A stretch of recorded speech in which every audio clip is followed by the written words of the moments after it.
I'll get straight into it. I'm going to do two pieces tonight,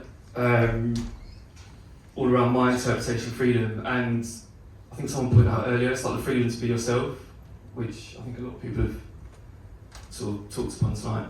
And the first one I'm going to do is, it's called Hold My Straitjacket. And it's a piece about sexuality as a gay guy growing up in a very heteronormative world. You're going to have to spend a lot of time, unlearning all the stuff that you were kind of told to be and act and dress and all that. So, yeah, I hope you enjoy it. Hold my straitjacket. This one has never fit since you gave me it. Since my arms were forced in the sleeves, I wanted to leave, but my hands were tied in disbelief. Top button fastened, struggling to breathe, no end in sight. With all my might trying to fight or flight, but how could I do this right? When I'm my own biggest threat and my target in sight, right?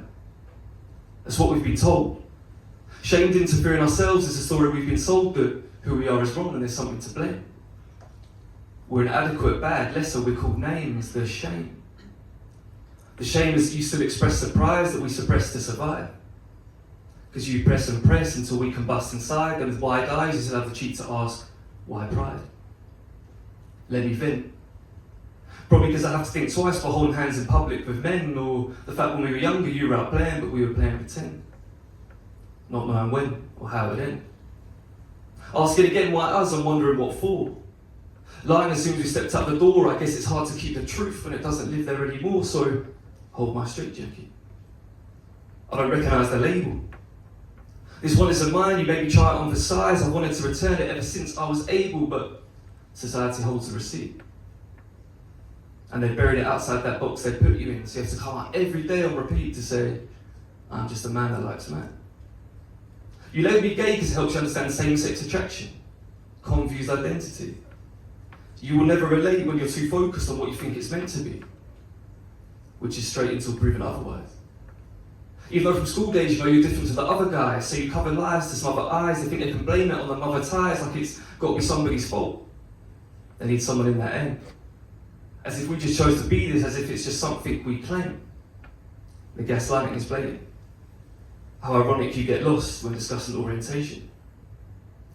Like, why is it so profound that there's pronouns on profiles if they're so hard to pronounce? I can only sit back and laugh about the mayhem caused by they them.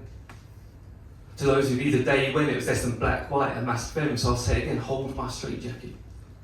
Go to put it back in the closet. Now step out, turn around, close the door and lock it. Thank you. Thank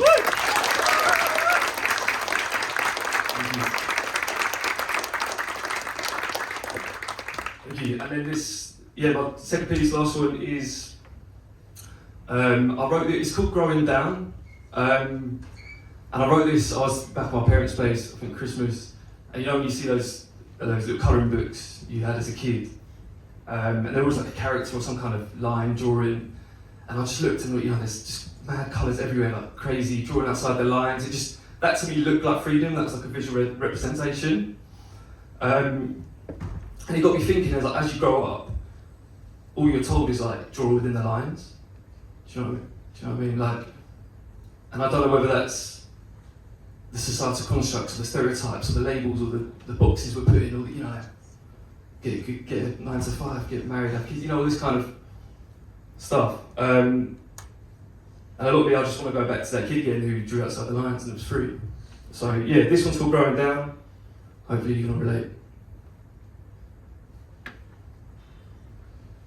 I wish I'd known that one day I'll draw outside the lines for the last time. That years later I have to accept it in that full sentence like a life of crime. Man, I swear I used to be free from perception. Free from comparisons and the strive to perfection. Free from the irony that freedom ain't free, but freedom is priceless. You see, I want to draw back outside the lines, but I now have to wait in line to pay for where the line is. Because now I've learned to behave in public, I want to be a kid again. Back before my default lens was skepticism. When my tastes weren't created for me through algorithms. Before they dressed my insecurities and labelled it as fashion. Made me work for my securities and labelled it as passion. When it was chasing dreams and not the pursuit of paper. When it was do it now rather than wait till later. When my instinct wasn't overthinking, I took fear less serious. Because the fun gets benched, but they say there's no substitute for experience. Yeah, if experience has told me anything, it's that I want a beginner's mind. Because I give up a lot of fixed habits and thoughts to see things again for the first time. So I wish I'd known that one day I'd draw outside those lines for the last time. Those days where I've shown every emotion rather than just stating that I'm fine. When it was innocent thoughts and open imagination, instead of closed minds and unconscious segregation. Back when honesty was a policy and controversy wasn't currency.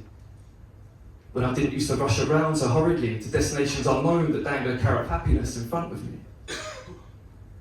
Back before I listened to my voice of reason for no reason. Before I doubted whether myself was the best thing to believe in. When my learning curves mattered and used to come full circle. When I stared at rainbows long enough to see the purple.